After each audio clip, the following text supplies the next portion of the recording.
வைத்தார்கள். இறுதியாக 1990 அல்லது 92 நம்முடைய பாரத பிரதமராக இருந்த ராஜீவ் காந்தி அவர்கள் அங்கே சென்றார்கள். அங்கே சென்று பர்மாவில் சென்று கல்லறையிலே அமர்ந்து ஒரு வரியை எழுதினார்கள். இந்திய சுதந்திர போராட்ட வீரனே பகதூர் ஷா அவர்களே, கவலைப்படாதீர்கள். 6 அடி மண் உங்களுக்கு கிடைக்கவில்லை என்றாலும் கூட உங்களுக்காக உருவான இந்த அகில இந்திய பாரதம் சுதந்திர காற்றை உங்களுக்காக சுவாசித்துக் கொண்டிருக்கிறது உங்கள் நினைவுகளோடு என்று அவர் ராஜீவ் காந்தி அவர்கள் அங்கே அதில் எழுதினார் என்று வரலாறு சொல்லுகிறார். நிறைய இஸ்லாமிய பெருமக்கள், கிறிஸ்தவர்கள், ஒடுக்கப்பட்ட பட்டியலின மக்கள் என்று சிறுபான்மை மக்கள் இந்த நாட்டினுடைய விடுதலைக்காக மிக பெரும் போராட்டத்தை செய்திருக்கிறார்கள். நிறைய வரலாறுகள் உங்களுக்கு தெரியும், அதை சொல்வதற்கு நேரமில்லை. அதிலே ஒரு முஸ்லிம் ராமநாதபுரத்தை சார்ந்த அமீர் ஹம்சா சென்ற வருடத்தில் கூட நியூஸ் 7 சேனலில் அதை பற்றி குறிப்பிட்டு காட்டப்பட்டது. அமீர் ஹம்சா அவர்கள் சிங்கப்பூரில் வைர வியாபாரி. இந்திய தேசிய ராணுவத்தினுடைய தளபதி நேதாஜி சுபாஷ் சந்திர போஸ் அவர்கள் இந்திய போராட்ட விடுதலைக்காக உதவி தேடி அவரிடம் வந்தபோது சிங்கப்பூரில் வைர வியாபாரியாக இருந்த அமீர் ஹம்சா அவர்கள் 1000 ஏக்கர் நிலத்தை அந்த நேரத்தில் தானம் செய்திருக்கிறார்கள். 1940 எடைக்கு எடை தங்கத்தை கொடுத்திருக்கிறார். தன்னுடைய வியாபாரத்துடைய எல்லா வருமானங்களையும் கொடுத்திருக்கிறார். வருமானத்திற்கான ஏற்பாடுகளை செய்திருக்கிறார்.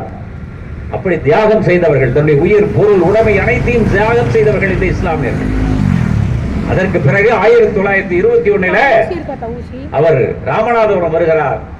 ராமநாதபுரம் வந்து 1921 அவர் இறக்கிறார். இறக்கக்கூடிய தருணத்தில் அவர் குடியிருந்த வீட்டுக்கு வாடகை கொடுக்க கூட அவருக்கு வசதி இல்லாத நிலை, 3 பேத்திகளை படிக்க வைக்க முடியாத நிலை.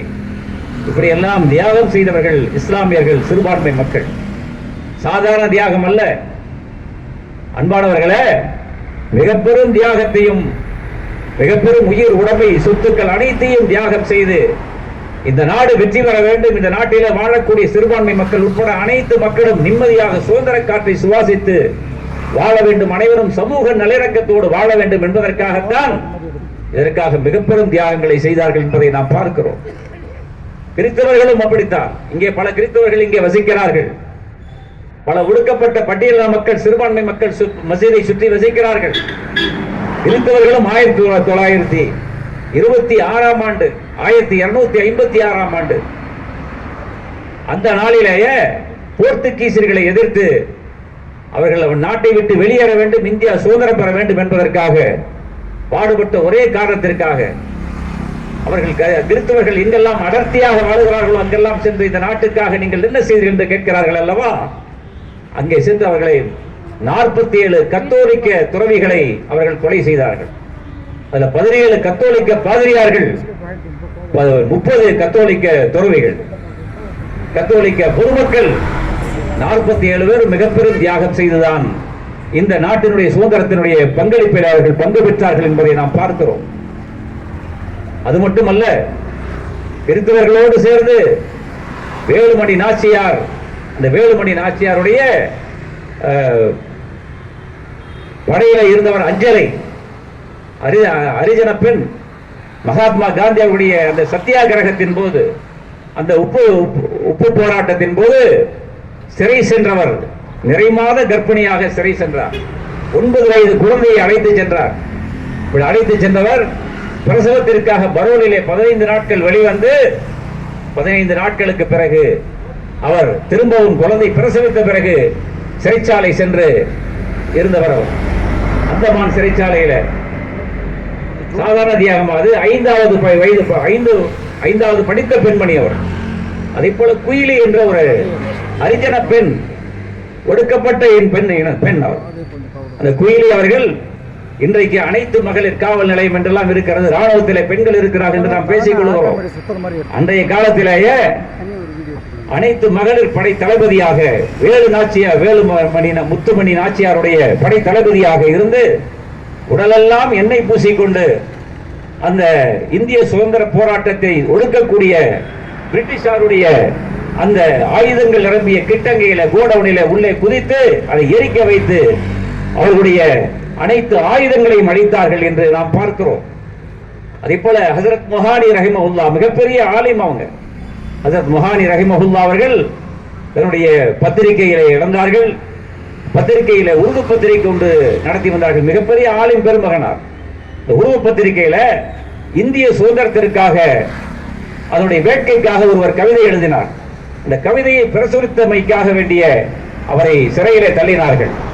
யார் என்று அவரை அறிவித்துக் கொடு என்று கேட்டபோது, இந்த பத்திரிகையுடைய பொறுப்பாளர் நான் அவர் யார் என்று சொல்ல மாட்டேன், எழுதிய கருத்துக்களுக்கு நான் தான் பொறுப்பு என்று சொல்லி அவர் அதற்காகவே சிறை சென்றார். சிறை சென்ற போது அவருடைய மனைவி பிரசவிக்கிறார். வெளியே பிரசவித்த குழந்தையை தந்தையிடம் காட்டுவதற்காக அவர் ஒவ்வொரு சிறைச்சாலையாக சென்று சென்று சென்று சென்று தேடுகிறார். எங்கே அவர் அடைக்கப்பட்டிருக்கிறார் என்பதை கூட அந்த பிரிட்டிஷ் அரசாங்கம் சொல்லவில்லை.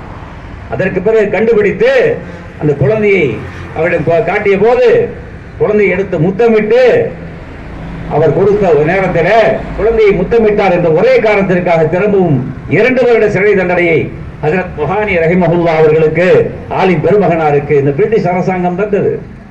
அல்லாஹ்வுடைய கிருபையினால மிக பெரும் வெற்றியை இறைவன் அந்த சுதந்திர போராட்டத்திற்கு தந்து இந்த நாடு 1947 விடுதலை பெற்றது.